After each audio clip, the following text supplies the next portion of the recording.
In this video, I show you how to check whether ChatGPT site not working for everyone or just you.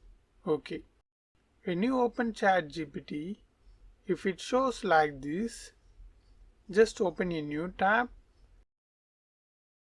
and type down for everyone or just me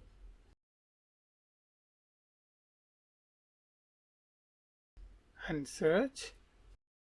Then open this first link. Yeah, here on this search box, type ChatGPT, then click enter.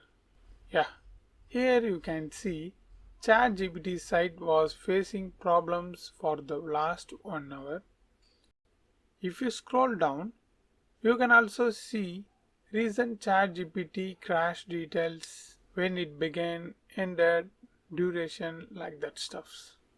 After this, try this method to solve these crashing issues on ChatGPT. Watch this live demonstration video.